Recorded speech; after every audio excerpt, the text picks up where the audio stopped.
Bonjour les amis, depuis dimanche soir, les Français suivent un feuilleton qui, à défaut de les passionner, les amuse et les fait même beaucoup rigoler. Donc depuis la nomination du gouvernement, depuis la démission de Lecornu 12 heures après la nomination, depuis l'attente de Bon Choupinet, qu'est-ce qu'il fait, pourquoi il parle pas, et depuis la mission du Cornu, la mission de Le Cornu, 48 heures pour réussir ce qu'il n'a pas réussi en 27 ans, en 27 jours, pour trouver des solutions dynamiques pour que la France continue à être gouvernée. Et donc les mecs, alors ils sont tous sur les plateaux de télé, hein, ils envoient la Dream Team, alors les insoumis, ils disent dégagez-moi tout ça, il faut des nouvelles élections. Entre nous, ils n'ont pas tout à fait tort. Riposte laïque dit la même chose. Édouard Philippe, il dit la même chose. Le Rassemblement national, il dit faut dissoudre et puis il faut passer à autre chose. Et puis on sent que les autres, il est en train de se passer un truc dans le genre, ils n'ont pas tellement envie de nouvelles élections.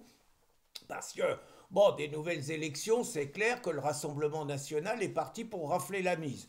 Et s'ils refont une deuxième fois une opération comme ils ont fait en 2024, alors que vraiment les gens veulent plus entendre parler de Mélenchon et que Mélenchon fait plus peur que le RN, ça va pas très bien passer. Autrement dit, la magouille de Choupinet, pour sauver son poste et pour gagner du temps, c'est de réussir à créer une magouille. Bon, la gauche a compris que ça sera pas elle qui aura un premier ministre, ça peut pas marcher, les LR vont censurer tout de suite.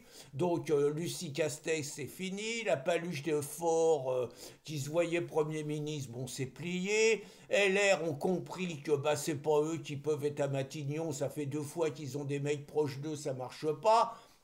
Donc la grosse magouille, ça serait un gouvernement d'union nationale, voilà le truc, hein, le grand truc, un gouvernement d'union nationale qui irait de LR jusqu'au coco, les écolos et les socialos, en passant naturellement par les macronistes et en trouvant un zozo qui puisse incarner tout ça. Et alors comme les mecs, ils se voient tout le temps, on apprend donc que sur les plateaux de TF1, par le plus grand des hasards, bah les mecs qui passent leur vie maintenant sur les plateaux de télé, se sont croisés un trio intéressant, donc Gabriel Attal, ma copine la tondelière et Olivier Faure. Et qu'ils seraient vus et que faudrait qu'on se cause, ils se sont enfermés pendant 3 quarts d'heure dans un studio de maquillage à l'abri de toute indiscrétion et ils ont papoté. Alors j'ai fait toutes les hypothèses. Ah bon, les libidineux, c'est pas la peine de vous faire un cinoche. La tondelière, c'est une hétéro. Bon, elle a refusé les avances d'une racisée homosexuelle. Donc c'est qu'une hétéro, mais c'est une nana fidèle. Je pense que la tondelière, c'est pas le genre à coucher à droite à gauche. C'est une végane, elle vit avec son écolo, elle a un gosse, je me trompe peut-être, hein, je suis peut-être candide, mais j'y crois pas trop. Bon, Attal, c'est un homo qui s'est vanté lors de son discours de politique générale qu'il était fier que la France ait mis un Premier ministre homo. C'est quand même curieux comme approche, mais... Et Olivier Faure, qui bave devant la tondelière, bon, il a compris que ça marcherait pas.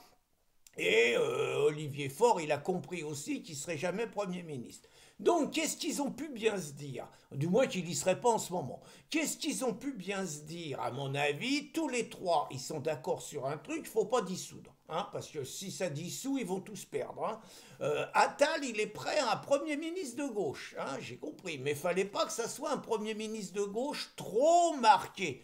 Et puis la tondelière, manifestement, a vu aller à la galtouze. Alors elle a passé un mauvais week-end. Pourtant, la tondelière, elle s'est fait ramasser par un radical de gauche qui a dit qu'elle était que la porte-parole des élites des villes et qu'elle méprisait le petit peuple. Ce qui est vrai, mais elle n'était pas contente, quoi. Et puis elle a voulu expliquer que la gauche, c'était tout le monde, y compris Rachid Méluche. Et comme il y avait Glucksmann et tous ceux qui peuvent pas saquer Méluche, elle a reçu des tomates. Bon, mauvais week-end, mais c'est pas grave. Donc la Tondelière, elle rêve son destin. Il est arrivé à un moment, elle s'est vue Premier ministre. Bon, elle sera pas à Matignon, mais la Tondelière, elle se rêve dans un gouvernement.